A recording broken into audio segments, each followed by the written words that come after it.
You cannot escape from death. That's AI? It's just an AI voice? Oh, it's an AI voice? Okay, you guys got a good ear for AI. But this kind of reminded me of something though. You see how the main man's talking about PhiDX's season 2, whatever? I wanna do that too. Let's see what PhiDX is talking about for Tekken 8 season 2. I think the fact that you can be playing the game for 2 months, hit the top rank, and then start fighting against the same people who've been playing the game for like 10, 15 years and are like really, really good at a pro level is on one hand a good thing. But I think having a smoother skill curve between the top rank and the super S tier pros is healthier. We all know that you cannot lose points all the way up until warrior rank. So that already makes all of these like 7 ranks irrelevant. But then we then know that the amount of points that you lose in yellow, orange, red, and purple has been significantly reduced in comparison to Tekken 7. Tekken 8 is the first time ever where blue ranks is the most populated rank in the game. There's so much competition now with other games, Marvel Rivals,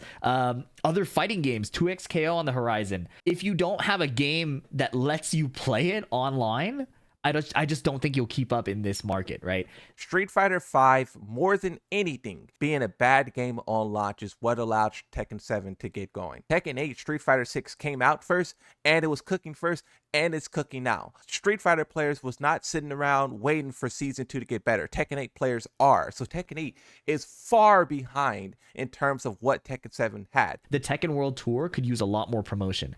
I felt like a lot of tournaments people found out about because content creators or Twitter. I'm happy that bro is saying this. I say this all the time and it feels like I'm the only one, but it turns out I'm not. You know the tournament that Harada went to, Frosty Snowflakes or whatever it's called? How do you have Harada-san in the building and that tournament is not being streamed everywhere? At this point, bro, in 2025, you should be streaming your tournament everywhere. I felt like I spent a lot of the Tekken World Tour finals like a couple weeks before trying to hype up the event because Bandai Namco wasn't really doing it. The 2 players who were seemingly the best going into the finals got like no hype leading up to the event. You literally had Atif and Arsenal Ash in the Esports World Cup, and they got smoked by Ulsan. And the most that the developers put out was like a little tweet.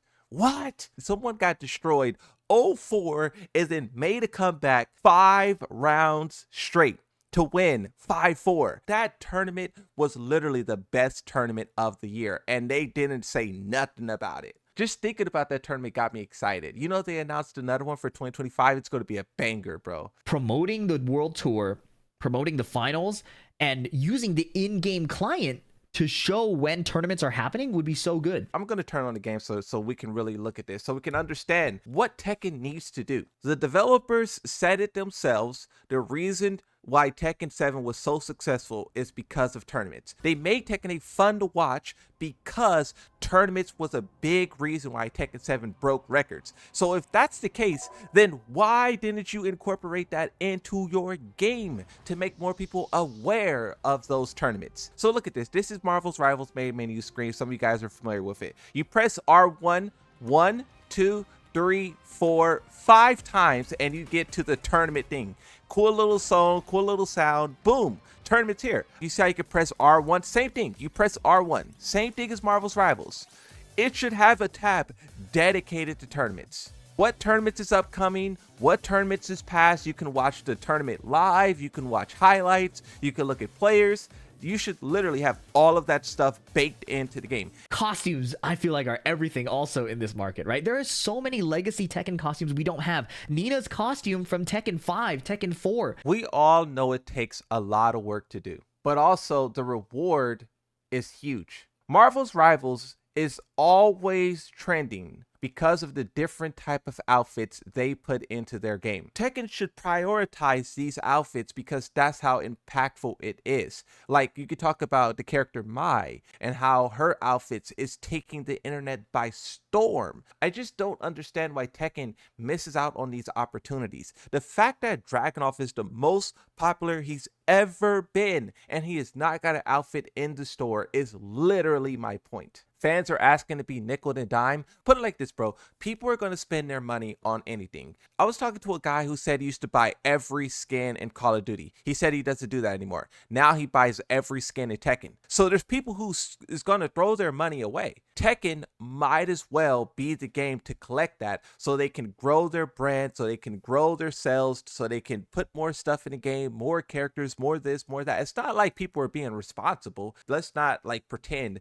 that there's stand-up citizens out there like donating to churches and attack. No, people are throwing their money away. Tekken might as well capitalize off of it. They can literally use that money to give bigger prize pools in tournaments, better updates. You know, they can use that money for so many things. In tournaments, having exhibition mode, I think Dead or Alive 5 had this, where you can use these legacy costumes in tournament only. Just let people have these costumes offline. Think of like Super Smash Bros. Melee. People would own a certain like color if they played Fox, like Orange Fox. There was a point of pride with rocking a character's color or custom. And I think Tekken could be the same way if you have this exhibition mode. 10 different presets that you can use, and all of these would be in the circulation at tournaments. In Tekken 8, there's only 4. All of these outfits that you're putting into the shop should be allowed to be used in tournaments. 1, so there's variety of what you're seeing. 2, because it then acts as advertising. When people see Kazuya rocking a shop outfit, they're like, oh, that's fire. Big point of frustration every time an update happens. It'd be cool. So what is he saying here?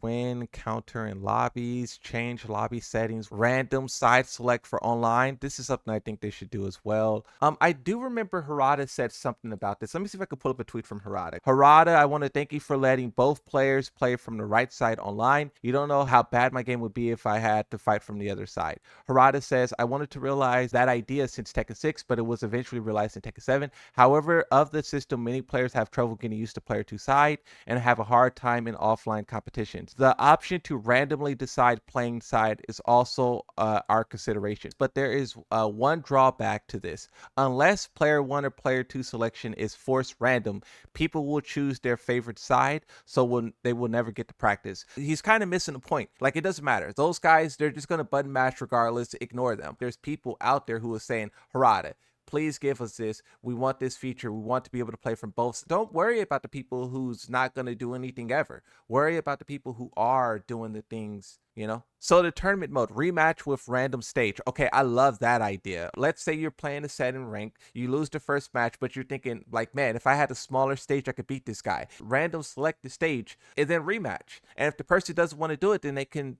choose to decline. But I do think that feature is offered in tournaments and it should be offered in the game itself. Now, team battle is something that we've been talking about a lot as well. And Harada said that if players are requesting team battle, he will add it. And seeing how many people are talking about it, maybe it will be added pretty soon. Wow, PhiDX said it too. Low priority. Watch Tekken World Tour matches in the lounge. Bro, I be saying these things and I be feeling like I be like, asking for things that's unrealistic. I be feeling like I be saying things that like will never happen. It's unrealistic. I'm just grasping for straws. But then here's PhiDX with an hour-long video literally like talking about all of it, bro. Another dono, back to back. Thank you. Do you think the game can survive without custom mode? I think the fact that they have it probably means if it disappears, players will be very upset. We were just talking about this a second ago with Marvel's Rivals and how their skins and stuff is kind of like one of the most important things in the game, because that's what had people so excited for this character, that character. The skins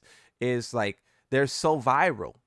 And you could do the same thing with customization. Customization could be so viral. It could be so amazing. It could be the biggest marketing campaign you could ever do. So I don't think removing it would mean they could put resources elsewhere. I think they should put more into that and use those resources to put it into elsewhere. But it's like an investment. You invest more into customization, it outputs more. Then that output of more, you can invest it into everywhere else. That's literally what the developers told us about the shop. They said the shop is here so we can make money and then we could put the money into other things. Taking away customization wouldn't help that, it would hurt it. We have proof of that, but also the developers said it themselves.